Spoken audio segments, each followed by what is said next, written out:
எல்லாருக்கும் வணக்கம். இன்றைய தேதி பார்த்திங்கன்னா மே 10. அப்போ 11ஆம் தேதிக்கு உண்டான கீ லெவலை பார்க்கலாம். நான் ஆல்ரெடி நானே ஒரு இண்டிகேட்டரை ரெடி பண்ணிருக்கேன். சரிங்களா? அதில் என்ன இப்படி கோடு இருக்குது, இதில் எப்படி ஒரு ட்ரேடு இருக்கிறாருன்னா இந்த கீ லெவல்லாம் பார்த்திங்கன்னா கரெக்டாக இருக்கும். சரிங்களா? அதனால் நம்ம ஒரு ப்ரொடிக்ஷனு நம்ம எல்லாத்தையும் இண்டிகேட்டர் இல்லாமல், அதாவது ஃபிபனாச்சி ரீட்ரேஸ்மெண்ட் இண்டிகேட்டர் வச்சுட்டு தான் நம்ம பேஸ் பண்ண போகிறோம்.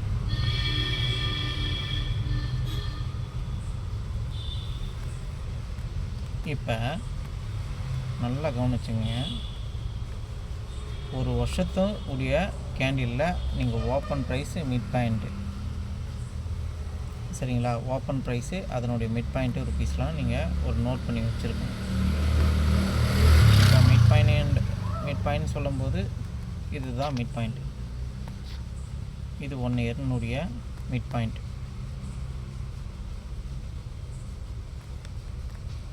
இது வந்து ஒரு ப்ளூ கலர் லைனாகவே இதை மார்க் பண்ணிக்கலாம். எதுக்கு கிஃப்ட் நிஃப்டியை பார்க்கணுன்னா, கிஃப்ட் நிஃப்டியை பேஸ் பண்ணி நீங்கள் ட்ரேட் எடுக்கும்போது உங்களுக்கு லாஸஸ்ன்றது ரொம்ப கம்மியாக இருக்கும். சரிங்களா? அடுத்தது 6 மாதனுடைய கேண்டில். 6 மாதனுடைய கேண்டில் அது ஒரு ரெட் கலராக மார்க் பண்ணிக்கிறேன். நல்லா தெளிவாக தெரிஞ்சுக்கங்க. அப்போ அடுத்தது ஒரு மாதத்தினுடைய ஹை மிட்டு லோ.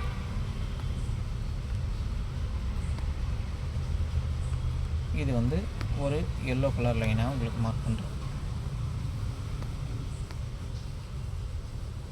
இதை க்ளோஸ் பண்ணிக்கிறேன். அடுத்தது ஒரு வாரத்தினுடைய இதனுடைய கீ லெவலில் இதை அப்படியே ட்ரா பண்ணி வச்சுக்கலாம். இப்போ டே கேண்டில் வரும்.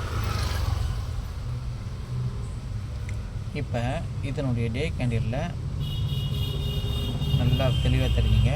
இந்த டே கேண்டிலுடைய என்ன சொல்ல வரேன்னா, இது வீக்லி மிட் பாயிண்ட்டையும் மீட் பண்ணுது. அப்போ வீக்லியுடைய ஹையும் பிரேக் பண்ணுதுன்னா 6 மந்த்தினுடைய இந்த லெவல் 24,390 இது வந்து ரெஸ்டன்ட். அப்போ அந்த ரெஸ்டண்ட்டில் போய்ட்டு நான் ஒரு கால் எடுக்க போகிறேன், இது பிரேக் அவுட் ஆகிடுச்சுன்னு நினச்சிங்கன்னா சார்னு கீழே எடுப்போம். அப்போ வந்து உங்களுக்கு ஸ்டாப் லாஸு ஹண்டிங் ஆகிடும். நான் கரெக்டாக தான் எடுத்தேன். அப்போ நம்மளுடைய ப்ரைஸ் வரும்போது தான் இதை எடுக்கணும். அப்போ என்ன மாதிரி ப்ரைஸ் வந்தால் நான் செபி ரெஜிஸ்டர் கிடையாது, நான் ரீட்டெயில் ட்ரேடர் இன்வெஸ்டர் தான். சரிங்களா? ஒரு 6 இயருடைய எக்ஸ்பீரியன்ஸில் நிறைய புக்ஸ் மட்டும் தான் ரீட் பண்ணுவேனே தவிர ஸ்டாக் மார்க்கெட்டை பற்றி ஃபர்தராக ஒரு பெய்டு வெர்ஷனில் ஒரு புக்ஸு நான் பெய்டு வெர்ஷனில் ஒரு கிளாஸோ ஆன்லைன் ஆஃப்லைனோ அதெல்லாம் இங்கே ரியாலிட்டி கிடையாது. லைவ் மார்க்கெட்டில் என்ன சொல்லித்தரமோ அதுதான் ரியாலிட்டி. அதனால் நிறைய புக்ஸ் மட்டும் தான் படிப்பேனே தவிர ஸ்டாக் மார்க்கெட்டை பற்றி மற்றபடி மற்ற ஃப்ரெண்ட்ஸுங்கிட்ட ஷேர் பண்ணிப்பேன். இப்போ நல்லா தெரிஞ்சுக்கங்க. அப்போ ஃபஸ்ட் ஆஃப் ஆல் நேற்றுனுடைய க்ளோசிங் ப்ரைஸுக்கு மேலே வீக்லியுடைய மிட் பாயிண்ட்டுக்கு மேலே, அப்போ ட்ரெண்டு கொஞ்சம் பாசிட்டிவாக இருக்கும்போது இந்த 390, அதாவது 24,390 இந்த இடத்துலேருந்து எப்பப்பெல்லாம் ஃபாலோ ஆகிருக்குன்னு நீங்கள் ஜஸ்ட்டு வாட்ச் பண்ணிக்கிட்டே வந்து பார்த்தீங்கன்னா தெரியும். பாருங்கள், இந்த அட்டம்ப்ட் வரும்போதெல்லாம் எல்லா இடமும் வந்து ஃபால் தான் இருக்குது. சரிங்களா? இந்த அட்டம்ப்டில் கரெக்டாக சப்போர்ட்டும் எடுத்துருக்கோம், ஃபால் ஆகிருக்கும். கொஞ்சம் ஹையர் டெஃபரெண்ட் தான். இந்த அட்டம்ப்ட் வரும்போதெல்லாம் இங்கே பாருங்கள், நான் மார்க் பண்ணது ஒன்று தான், ஆனால் அதனுடைய சப்போர்ட் அண்ட் ரெசிஸ்டன்ட் கரெக்டான முறையில் எப்படி ஒர்க் அவுட் ஆகுதுன்னு பாருங்கள். அப்போ நல்லா தெளிவாக தெரிஞ்சுக்குங்க. மார்க்கெட்டு இதை பற்றி நீங்கள் தெளிவாக தெரிஞ்சுக்கிட்டால் மட்டும்தான் உங்களால் ஒரு சப்போர்ட் அண்ட் ரெசிஸ்டண்ட்டை வச்சு நான் வந்து ஒரு ரொம்ப நல்லா ட்ரேட் பண்ணுறேன், ஆனால் என்ட்ரி கரெக்டாக எடுக்கிறேன், எந்த ப்ரைஸில் எடுக்க தெரியலன்னு. அதனால் நான் வீக்லியுடைய மிட் பாயிண்ட்டாக ஒரு க்ரீன் கலர் கேண்டிலாகவும் அதனுடைய ஹைன்றது ஒரு க்ரீன் கலர் கேண்டிலாகவும் இதை நான் ஒரு மார்க் பண்ணிவிட்டு இதை நான் டெலீட் பண்ணிக்கிட்டேன். இப்போ வந்து பார்த்திங்கன்னா இது நல்லா தெளிவாக புரிஞ்சுக்கோங்க. இது வந்து பார்த்திங்கன்னா ஒரு வருஷத்தினுடைய மிட் பாயிண்ட்டு. அந்த மிட் பாயிண்டில் தான் இது கேண்டில் திரும்பிருக்கு. ஆல்ரெடி இந்த இடத்துல மார்னிங்கில் இது திரும்பிருக்கு. இதனுடைய டைமிங் பார்த்திங்கன்னா தெரியும். அந்த 3 மணி ஷோவில் வந்து பார்த்திங்கன்னா இது திரும்பிருக்கு. சரிங்களா? அப்போ இந்த 6ஆம் தேதிக்கு உண்டான லெவலில், இப்போ 11ஆம் தேதிக்கு உண்டான லெவலில் பார்த்திங்கன்னா இங்கேருந்து திரும்பிடுச்சுன்னா அப்போ வீக்லி மிட் பாயிண்ட்டுக்கு அப்புறம் இதனுடைய ரெஸ்டண்ட்டு, இந்த ரெஸ்டண்ட்டை எத்தனையோ முறை ஃபால் பண்ணிருக்கு. ஆனால் பிரேக் அவுட் எடுத்துச்சுன்னா இந்த லெவல் வரைக்கும் ஃபஸ்ட்டு இதனுடைய ஹை வரைக்கும் போயிட்டு அங்கே ஒரு சின்னதாக ஒரு கரெக்ஷன் கொடுத்துட்டு திருப்பி அகெயின் இந்த 6 மந்த்தினுடைய லோவை சப்போர்ட் எடுத்துச்சுன்னா இது ஆட்டோமேட்டிக்காக மேலே போகும். அப்போ ஃபர்தராக நான் எந்த ப்ரைஸில் வந்து நான் ஒரு சி சைடுன்றதை நான் கன்சிடர் பண்ணல. இந்த பயிற்சி நோக்கத்துக்காக மட்டும்தான் நீங்கள் நிறைய பேர் லாஸ்ட்டில் இருக்கீங்க. நம்மளுடைய ப்ரைஸ் வந்தால் மட்டும்தான் எடுக்கணுமே தவிர மற்றபடி எதுவும் பண்ணக்கூடாது. நான் என்ன சொல்கிறேன்னா, ட்ரேடிங்கில் 2 கேண்டில் வந்து பார்த்திங்கன்னா பேரலாக வந்து பார்த்திங்கன்னா என்ன நடக்குது, அந்த கேண்டில் நம்மளுக்கு என்ன மாதிரி ஒரு சொல்ல வருது அப்படின்னு சொல்லிட்டு தெரியணும். புல்லிஷ் எங்கல்ஃபிங்கா, பேரிஷ் எங்கல்ஃபிங்கா, ட்ராகன் ஃப்ளையா, ஈவினிங் ஸ்டாரா, மார்னிங் ஸ்டாரா, இதெல்லாம் வந்து ஒரு ரெஸ்டாரண்ட்டில் சப்போர்ட்டில் நீங்கள் பார்த்துக்கணும். அது மட்டும் இல்லாமல் நான் என்ன சொல்ல வரேன்னா, இப்போ ரீசெண்டான வந்த ஹைக்கு நியர்பையில் இங்கே என்ன பண்ணிருக்கோம், வீக்லினுடைய மிட் பாயிண்ட்டை கிராஸ் பண்ணால் ஒரு ட்ரெண்டு பாசிட்டிவில் இருக்கும். அந்த ட்ரெண்டு வந்து பார்த்திங்கன்னா 6 மந்த் லோவில். அப்போ இங்கனுடைய க்ளோசிங் ப்ரைஸ்லேருந்து கால்குலேஷன் பண்ணுங்க 24,285. அப்போ 24,285 மைனஸ் 24,390. அப்போ ஆக மொத்தம் வர்றது 105 பாயிண்ட்டு இன்ட்டு அட் த மணியினுடைய வேல்யூவேஷன் 55 ருபீஸ். இப்போ இங்கேருந்து இருக்கிற க்ளோசிங் ப்ரைஸை அதனுடைய உங்களுக்கு நல்லா தெளிவாக தெரிய வரணும். ஒரு நிமிஷம்.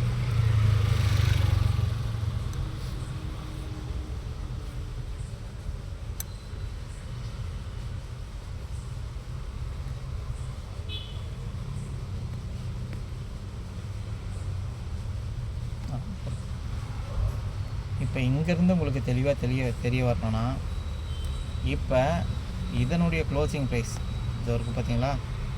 இப்போ இந்த நம்ம வந்து பிரேக் அவுட் பாயிண்ட்டை 390 சொல்கிறோம்.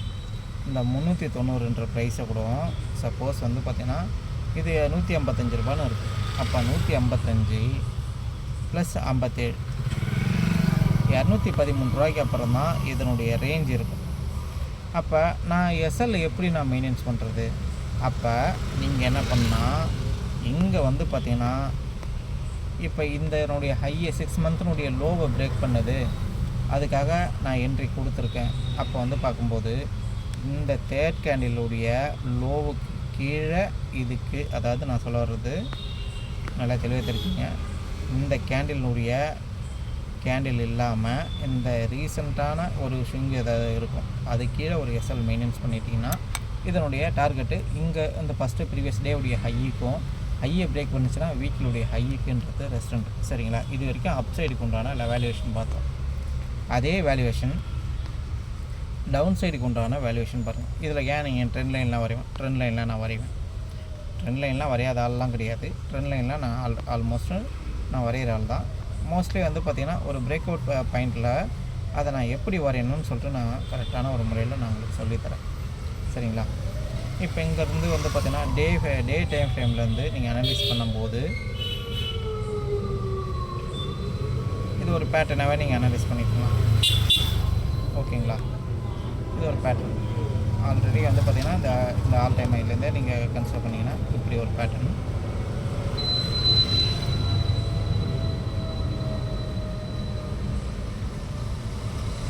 ட்ரெண்ட்ல எல்லாம் ஹையர் டைம் ஃப்ரேமில் வரைஞ்சால் மட்டும்தான் இது கரெக்டான ஒரு முறையில் ஒரு சூட்டபுளாக வரும். நீங்கள் ஏனோ தானோ வரைஞ்சிங்கன்னா இது வந்து கரெக்டாக வராது.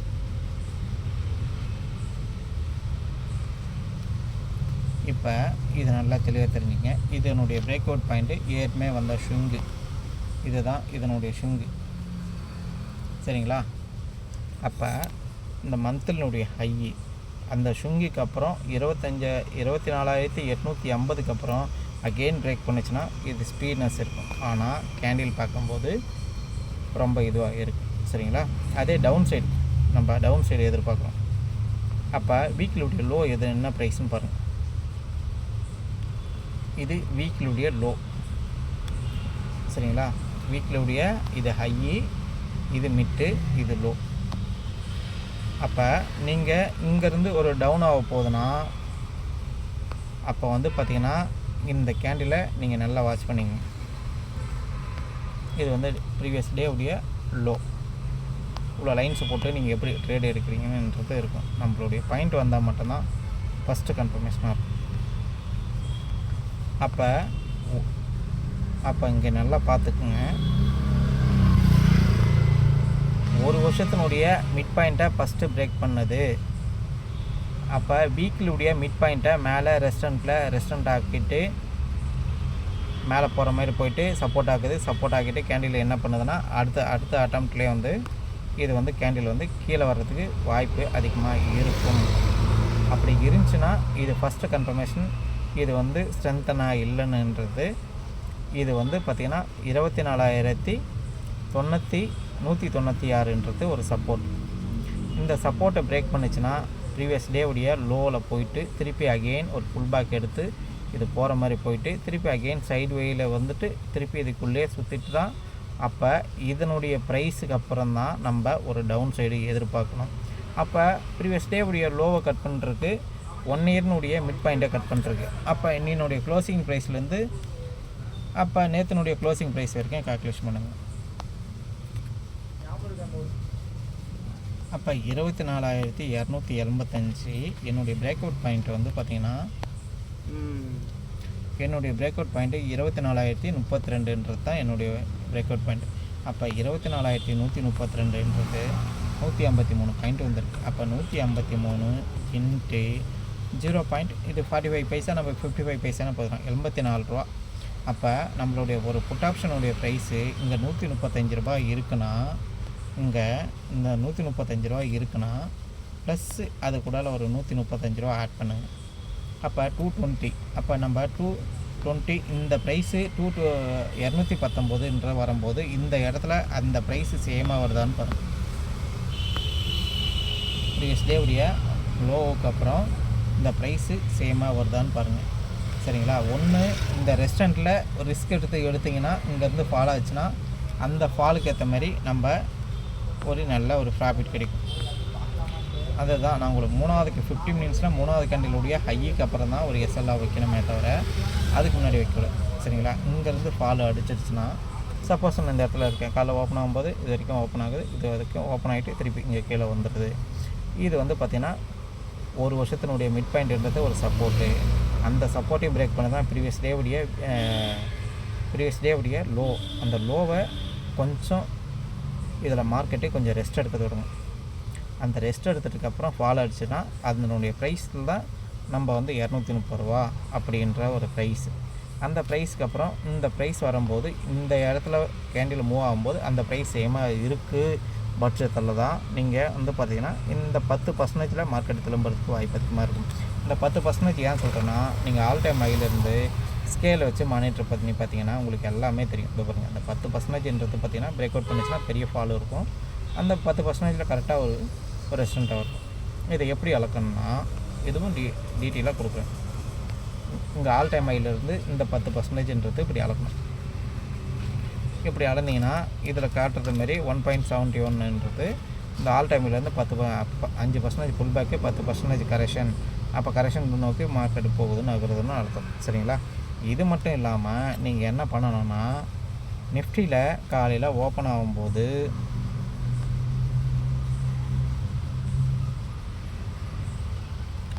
இங்கே கிஃப்ட் நிஃப்டி நம்மளுக்கு மென்ஷன் பண்ணுறோம். உதாரணத்துக்கு என்ஐசி வெப்சைட்டில் நீங்கள் உள்ளே போனீங்கன்னா என்ஐசி இந்தியான்னு சொல்லிட்டு உள்ளே போனீங்கன்னா இதில் ஓகே கொடுத்தீங்கன்னா சர்ச் ஆப்ஷனில் நீங்கள் போயிட்டு நிஃப்டின்னு டைப் பண்ணுங்கள். இதில் ஆல்னு கொடுத்தீங்கன்னா இன்டெரிவேட்டிவ்னு காட்டும். அந்த இன்டெரிவேட்டிவில் நீங்கள் என்ன பண்ணணும்னா சிம்பிளிஃபைடு இது இந்த 2 ப்ரைஸை நீங்கள் பார்க்கும்போது ஸ்டாங்கல் ஒரே ப்ரைஸில் மாறி மாறி 24,200 24,000 காலு புட்டும் போட்டிருக்காங்க. சரிங்களா? இது ஒரு ஃபஸ்ட்டாக கன்ஃபர்மேஷன் பார்த்துக்கணும். அதுக்கப்புறம் ஆப்ஷன் ஸ்ட்ரெயினை அதுக்கப்புறம் பார்க்கலாம். சரிங்களா? இப்போ இந்த 24,200 என்ற ப்ரைஸை நான் எடுத்துகிட்டு வரேன். இந்த எடுத்துகிட்டு வந்து இந்த க்ளோசிங் ப்ரைஸ் இருக்குது பார்த்தீங்களா, 136, அதாவது 136.80, 135.80 இருக்குது, 136ன்னு எடுத்துக்கேன். அப்போ 156. அப்போ இதனுடைய 292. அப்போ 24,200ன்றது 24,492க்கு அப்புறம் 492, 4,500க்கு அப்புறம் போகாதுன்றதை காட்டுது. ரெஸ்டண்டாக இருக்க போதும். அப்போ இந்த 492, 420 வந்து பார்த்திங்கன்னா இந்த ட்ரெண்ட் லைனே நம்ம ஆட்டோமேட்டிக்காக வந்து பார்த்திங்கன்னா இந்த 500ரூவான்றதுல இந்த இடத்துல போகாதுன்றது காட்டுது. மந்த்லி ஐயை பிரேக் பண்ணிச்சுன்னா கேண்டில் ஸ்பீடாக இருக்கும். சரிங்களா? அதே வந்து சப்போர்ட் ஏரியா வந்து பார்த்திங்கன்னா இதில் அப்படியே மைனஸ் பண்ணிங்கன்னா ஒரு சப்போர்ட் ஏரியா 23,098க்கு அப்புறம் இது கீழே போகாது. அப்போ 24,000ன்றது ரவுண்ட் ஃபிகரை இது உடையாது. அப்போ இந்த இடத்துல 10%ன்றது கரெக்டாக இருக்குது. சரிங்களா? இதே 292 டிவைடட் பை 2 146 ரூபா ப்ளஸ் 146 ரூபா 24,000. இது மீட்டிங் பாயிண்ட்டாக நம்ம கன்சிடர் பண்ணிக்கலாம். 24,346ன்றது இது வந்து ஒரு மீட்டிங் பாயிண்ட். அதாவது வந்து செல்லரு அந்த இடத்துல டிசிஷன் மேக் பண்ணுறது. இந்த இடம் என்ன வருது, ஆக மொத்தமாக 6 மந்த்தினுடைய லோ வருது. இந்த லோவில் ஒரு டிசிஷன் மேக் பண்ணுவாங்க, மீட்டிங் பாயிண்ட்டாக இருக்க போகுதுன்றது இந்த ப்ரைஸ் நம்மளுக்கு ஆகுது. சரிங்களா? அப்போ அதுக்கப்புறம் அதை அப்படியே மைனஸ் பண்ணிங்கன்னா 24,054க்கு அப்புறம் கீழே போகாது. அப்போ 132லேருந்து எடுத்தோன்னா இந்த 10%ன்றது இதுக்கு அப்புறம் கீழே போகாது. அப்போ ரேஞ்சு என்னுடைய ரேஞ்சு நீங்கள் நல்லா செக் பண்ணி பார்த்தீங்கன்னா நான் குரூப் இருக்குது ரேஞ்சுன்னு கொடுக்குறேன். ரேஞ்ச் வந்து 24,000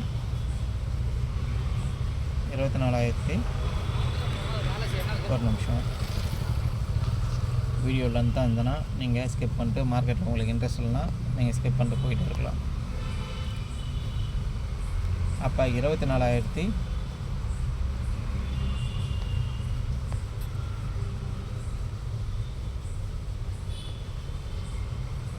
24,492 ரேஞ்சு சப்போர்ட் பாயிண்ட்டு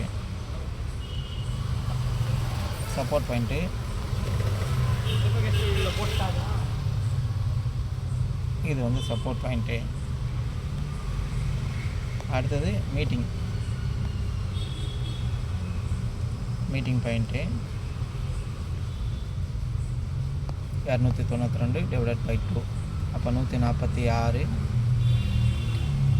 மைனஸ் 24,200 ஒரு மீட்டிங் பாயிண்ட்டாக இருக்க போகுது. அண்டு இதை ப்ளஸ் பண்ணிங்கன்னா இதுக்கு உட்பட்ட எல்லையில் மட்டும்தான் இந்த derivative concept with fibonacci retracement higher time ஃப்ரேம்லேருந்து ஒரு போடும்போது இதுதான் நாளினுடைய ஒரு கீ லெவல். சரிங்களா? அப்போ நான் சில இன்ஃபர்மேஷனாக நீங்கள் எப்பவுமே F1 ட்ரேடராக மட்டும் இருக்காதீங்க, ஒரு நல்ல ஒரு இன்வெஸ்டராகவும் இருங்க, மியூச்சுவல் ஃபண்டும் பண்ணுங்கள், எல்லாமே பண்ணுங்கள். சரிங்களா?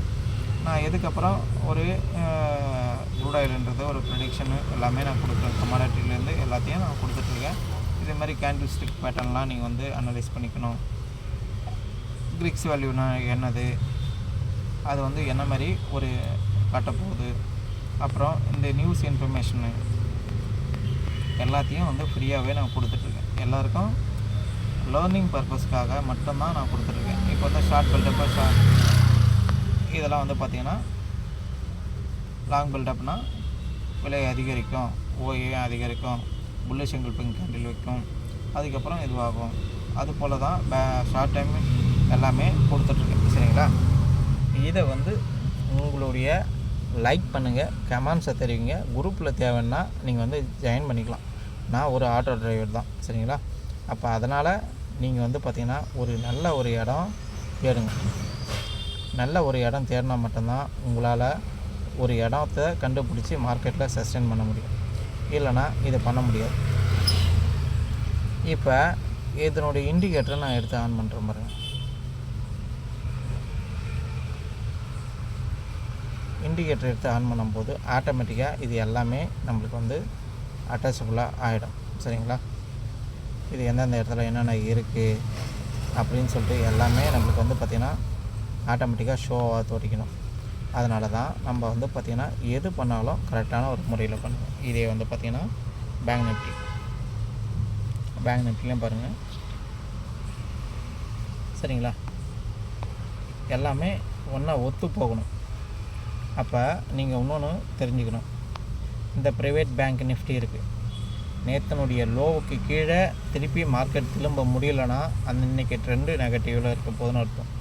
அதே மாதிரி ஐடி நேற்றனுடைய லோவுக்கு கீழே மார்க்கெட்டில் இருக்குது, ஆனால் ரிக்கவரி ஆகலை அப்படின்னா இது வந்து இதுவாக போகுதுன்னு அர்த்தம்.